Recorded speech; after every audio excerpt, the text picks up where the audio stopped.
Hello everyone, and welcome back to another session of Dark Souls PvP and another weapon showcase. This time I am using the Moonlight Butterfly Horn. Now this weapon is a very underused weapon on mage builds. Nowadays a lot of mage builds don't even use weapons, they'll just, go for the press R1 to win builds, being instant kill Darkbead, but hey, it is what it is. This is a very good weapon for mages. One of the ones that's less commonly seen. You will almost always see a Moonlight Greatsword, but rarely this one. Why that is? I would say that it's because people like the R2 attacks on the Moonlight Greatsword better. Maybe if this one had a similar R2 to the Dragon Slayer Spear where it shoots something, maybe if it had something like that, it would be a bit more popular. I'd think that's pretty cool if it did have something like that, but that's just me. Anyway, getting a bit distracted. Let's get started with this weapon and the basic info on it. The Moonlight Butterfly Horn has a weight of 4 units, making it very light. It has a strength requirement of 12 and intelligence of 14. No dexterity requirement for the spear, which is pretty interesting. It has a B scaling in dexterity, and that is it. Now, when you're looking at this weapon, it says that it does thrusting damage. It says its damage type is thrust. And sure, it might be thrust damage, but that's all 100% pure magic damage. No physical aspect of it, and therefore it cannot be used with a Leo Ring. That being said, it's still a pretty good weapon, and there's a lot of good things going for it. Biggest pro of the weapon, I would have to say, definitely would be the fact that it is in the top 4 longest weapons in the game, with the Demon Spear, the Dragon Slayer Spear, so on and so forth.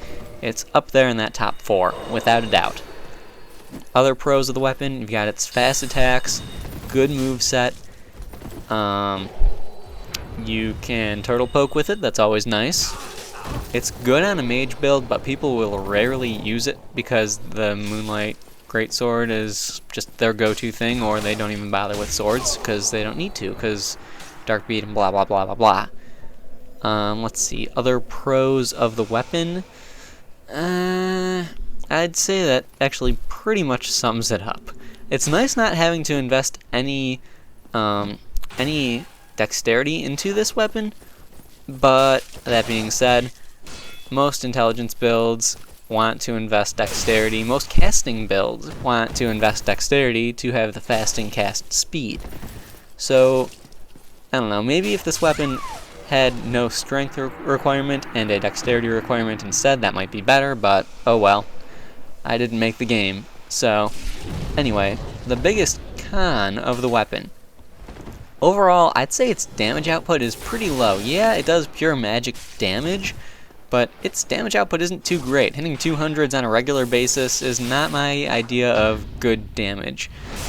Its damage on riposts and backstabs and such, also not too great. That 680 whatever, I think was actually the highest one that I ever hit with it. And, I mean, yeah, that's good, I guess, but in comparison to other spears, its damage output is not too great. Plus, it does not work with the Leo Ring due to the fact that it's pure magical damage and there's no physical aspect to it.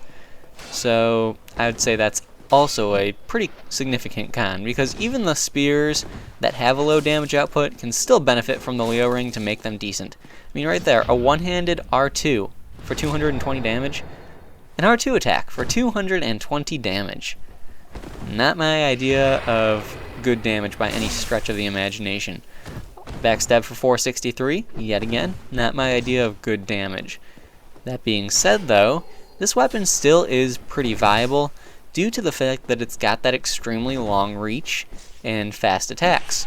You can really just stun someone with them and be a typical spear user, I guess, just R1 spam for the win. And that's not a bad thing. It's something that makes this weapon good, and you should use that.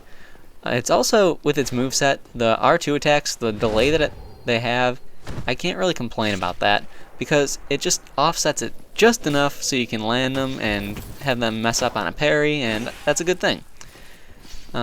Also, it makes comboing really easy. If they're starting to roll around you, and you start to go for an R2, it tracks your opponent very well, and that's a good thing as well. So yeah, that's that. Let's see what else I can talk about with this weapon.